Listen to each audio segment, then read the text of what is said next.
Pangunawa. What is your reaction? Ah, yung ginagawa ko naman dapat naman talagang ginagawa ng asawa. Totoo yan. Hindi siya dapat purihin na parang extra galing ko, o extra bait ko, o sobrang grabe ako, ka green flag. Hindi ganoon. Yun lang siguro dapat ang tamang ginagawa ng mga asawa. Kasi hindi lang naman ako, pati naman yung sila Joshua, sila Arthur, Nakasuporta. yung ibang mga asawa din ng mga sex bomb na hindi kilala, nandun, nakasupport. Ako lang siguro yung na-highlight, di ko alam dahil siguro ako yung name drop. Or ako yung may mga kamerang nakasunod na nag-video ng mga vloggers, di ba? Pero yun din ang ginagawa nila. Ako, nire-represent ko lang din lahat ng yung mga asawa ng mga sex bomb doon, na ganun din ang ginagawa nila. So, at kung sa mga lalaki, sa mga sa mga katulad ko ring mga lalaki, mabuti naman ngayon Women's Month, na ganun yung dapat talagang gawin ng lalaki sa kanilang asawa. Suportahan dapat. Sa pagbabalik sa Sunshine sa sex bomb, ano bang mga restrictions, mga limitations? Meron ba kayo restriction sa kanya? Wala. Damit at all, wala kahit na ano. Wala naman. Ang maganda lang kasi sa akin, sa amin, no? May tiwala naman kami sa isa't isa. Alam ko naman na, alam niya na yung ayaw ko. Okay. Ganun din naman ako. Kumbaga, alam ko yung ayaw niya, so hindi ko nagagawin. Siya rin, hindi niya naman ginagawa. Saka, kaya niya pang gawin yun. Sino mas siloso sa inyo? Siya. Ayun. So, ayun lang. So, ano siya, wala namang restrictions sa mga pananamit o ano. Wala naman. Pero sir, kasi di ba naging issue yan kay Alvin dun sa sex bomb, ngayon naman kay Congressman Suntay. Ano lang reaction mo dun sa mga tao na parang, kasi daw basagwa manamit, pero nababastos, kasi gano'n daw. Ano lang yung stand mo about that? Yun, siguro ako, katuwiran ko dapat ang mga babae ay nire-respeto, ginagalang. Yun lang, lalo-lalo na kaming mga leader. No? Tama. Yung asawa ko, ganun na. Actually, hindi ako na halalaswaan sa damit niya. Damit nila lahat kasi costume nila yun. Nagko-concert sila. Pag yun ang suot nila, nagpunta sila sa simbahan. Mas laswa talaga yun. Mapagsabihan mo yan, syempre. Hindi tama yan. Pero concert yun eh. Like, ganun ang costume nila. Parang, dapat ganun naman talaga yung damit nila. Hindi lang naman yun ang damit nila. Nakita ko, naka-gown din sila. Diba? So, iba-iba lang. So, ang may kasalanan, yung taong tumitingin kung pinagnanasaan mo. Totoo yun. Kahit ganyan damit mo, pwede kitang pagnasaan eh. Diba? Iba na nasa isip ko kung ganun ang tingin ko sa isang babae. So, hindi na kasalanan ng babae yun, kasalanan ng tao yun. Kasalanan ng Anong take mo doon sa controversy na kay Ann Cortez at Karen? sa kanila. Para sa buhay. So, Vice Gov, anong vision mo ngayon sa Bulacan? Bagong Bulacan sa pag-upo mo sakali? Future. Bagong Bulacan. Future, and then, sa akin hindi na yung dahil tatakbo kung ano man yan. Anong vision? Sa akin ang vision ko, gusto kong ibalik yung tiwala ng tao sa gobyerno. Maipakita natin na, dati kasi pagka-politiko pa, parang di ba, ang dating parang, uy, kagalang-galang. Yes, ngayon iba. Diba? Ngayon, Kurap. hindi ka na makapagsalita na, alam mo yung iba, hindi na nila maamin na ano sila, congressman sila. Hindi na nila maamin na ganito sila. Kasi may tatak na yun. Kasi may ganun na. Pero dito sa Bulacan, dahil dito yung naging epicenter ng naging at kami ito yung Ang dami yung ghost projects daw.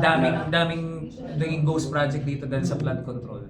So, sa aming mga kabataang leader, dapat sa amin magsimula yung tunay na good governance. Kaya nga nung minsan in-interview ako tungkol sa sa anti-political dynasty. Ewan ko kung nakita niyo yun. Na pwede ko naman kasi ako anti-political dynasty talaga. Second term siya. Second term ka na. Kung ang mindset ko ay yung traditional politician, si Sunshine patatakbuhin kong patatakbuhin ko. Lalo na ngayon. Diba, pwede ko silang matakbuhin. Mayroon din akong anak na pwede na mag-SK. So pwede kami nasa politika. May sweldo siya, may sweldo ako, may sweldo yun ako. So 3 taon, buhay kami, may sweldo kami galing sa gobyerno. Pero kung gusto mo ng pagbabago, bakit mo gagayahin yung ganung sistema? Diba? Na gagawin yung korporasyon yung isang yung pag-gobyerno. Ang katwiran ko, isa lang sa amin. Sapat na yun. Pagkatapos ko, kung meron mang mga anak ko o sa asawa ko, pero I doubt, pero tingin ko, isa lang sa amin talaga. Walang magsabay. Kasi para mabigyan ng chance, nasa ano yan nasa local government yan eh.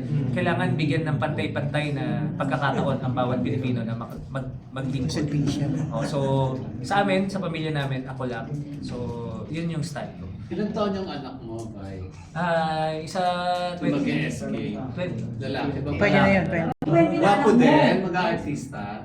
Hindi. Bakit may 20 ka no? Oo, wala sa itsura mo. Maaga mo na ano? Mapo lang talaga. Maga akong naanakan eh. Ako talaga ang nanak. Ako kasi, simula nung pumasok ko sa showbiz, may anak na ako. So Oo nga. ako yung nagpalaki. Pero non-showbiz yung babae. Hindi ko na siya matandaan kasi pagka nun, tinakbuhan na ako eh. Seryoso nga yan. Niwala na sa inyo. Sa'yo talaga yung Ako talaga. Ikaw ba yan? Ano na-feel mo na siya ka na? Ano? Eh, dati Alam mo na yun. Basta, Tapos na yan. basta ano nangyari, ano.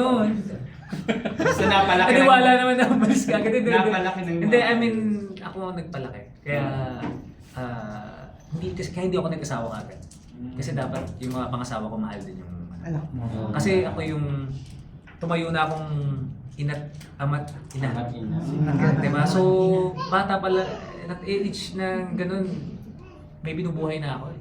So, siguro doon din ako na-train as a leader o as a family man. No? So, hindi ako yung anak ng babae. At kaya ayoko magkaanak sa labas dahil naranasan ko ng maanakan. Diba? So, Ano ba yan? Tawag mo si Sunshine, alam niya na may anak. ayun, oo. So, paano yung nangyari? Sa akin, hindi ko siya niligawan, charot. Debiro lang, ano. Paano kayo nagkakilala? Dahil magkasama kami sa show eh. Alas alam nila, Alam mo, dapat ganun. Hindi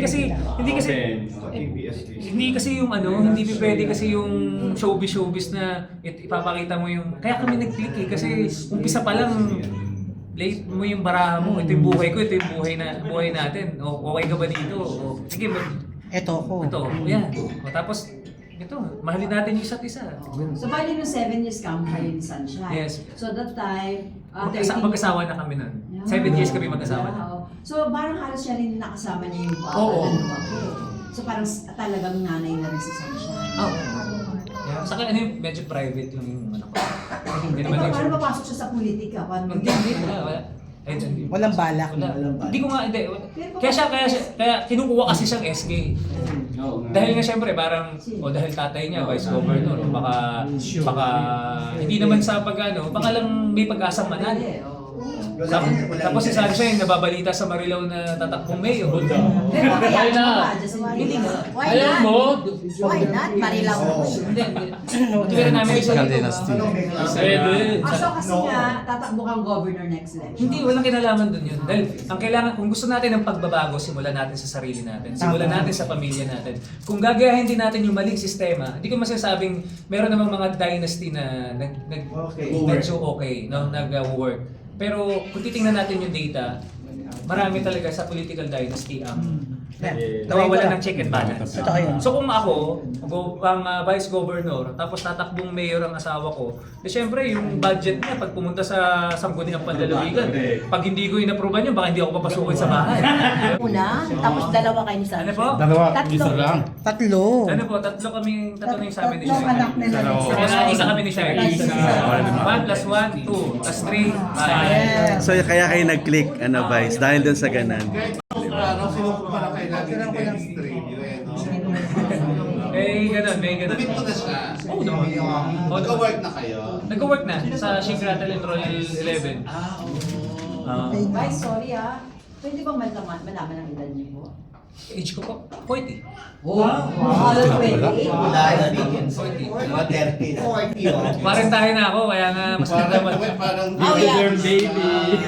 Thank you, Beauty Derm. Shout out kay Ate Ray. You look Ay, 30. ka na. Di ba dapat may party? Kailangan magpo-40 guys. Tapos na. Magka-41 na ako this year. Ah. Naman akong party, kaya... 20s convent. So, okay. Gog. Guys. Gog na. Kailan nga po lilitaw sa sex bomb concert? Tingin ko pag nabalik na sa Pilipinas. Kasi ano na eh, parang world tour na. Syempre, hindi naman kami mga public official, hindi naman kami pwedeng mag-aalis na mag-aalis. Basta. Baka intrigahin ka. Oo, baka kita mo na, mahirap na ngayon. Pero hindi ka nila kinukuha as performer. Go. Kasi syempre, Or hindi ka ba magpe-perform, singer ka rin naman, Vice? performer ka rin naman, di ba? Awa naman ng Diyos eh. Pero papayag ka ba, Hindi, Vice? Ayaw mo. Sila na lang yun. Ako mas, ayoko na, kumbaga sa kanila yung spotlight eh. So sa kanila na yun. Pero ba't hindi umiligyan si Governor ng ticket sa concert? Chos. Ini-invite ko siya. Ini-invite ko siya kaso parang hindi siya ata available. Kaya hindi siya nakapunta. Saka, ewan ko dun, saka ano na eh, medyo gabi na. Yung, alam mo naman yung mga medyo... Car show. Oh, di ba? Gulat kayo, no? 63. Ganun lang yung tsura. Oo, gulat ka. 63. Pero may mga upcoming ano ka ba? Projects, movies, or hindi ka na tumatanggap mo na ngayon? 10 years na. Wala na ako sa show. Wala na akong mga show sa show. Meron pala interview bukas. Interview lang. Guesting lang kay Boy Abunda. Pasok sa sala ka. Bakit daw? Kaya mabuti, napapractice nyo na ako. Lights on, lights on. Sex or chocolates? Bukas na, syempre.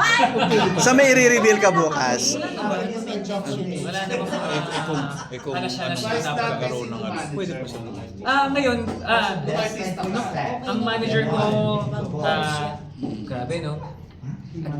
Si Tita Rosel, Monteverde, Regal. Regal. Tapos nag-Star Magic. Nag-Star Magic. Hindi mo Star Magic. Nag-artist kayo na Hindi natin. Hindi. Star Magic. Matagal ako sa Star Magic. Tapos after ko mag-Star Magic, wala, ngayon nag-PPL na ako. Ayaw ko PPA. Pero nung Sunshine. hindi, magkaiba. Si ano ata siya? Si Tita Becky. Tita Becky. Ako, nung pumasok nung parang 2022 ata, bago mag-pandemic ako pumasok sa PPL, yun, awa ng Diyos, nag-pandemic. Tapos naging busy na ako dito, so wala na, hindi na talaga ako nakapag, puro guesting na. Sikreto mo, Vice, bakit mukha ka ng 20? Due to derm po. Aside.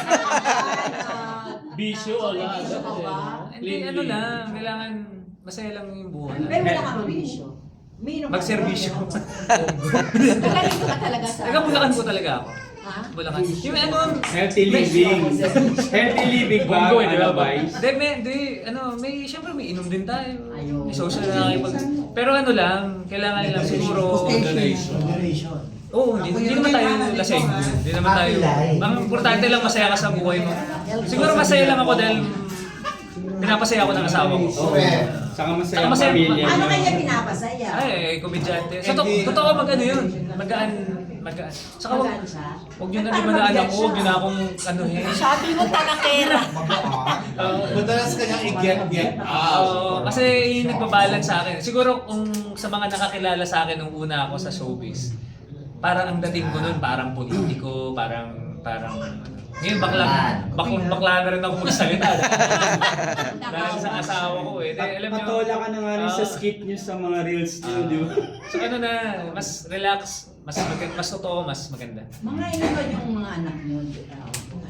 Yung bunso namin is 1 year old. Isang 4 years, magka-5. Isang 7, mag-8. 7, 5, 1. Tapos, Halos sunod-sunod ko ba? Ay, Vice ah. kada eleksyon. 3 years. Kaya ngayon, hindi na pwede. Nagpatali. Si Sayan kasi siya. Pero hindi pa siya nagtanggap. Pangatlo lang. Hindi pa po, hindi pa.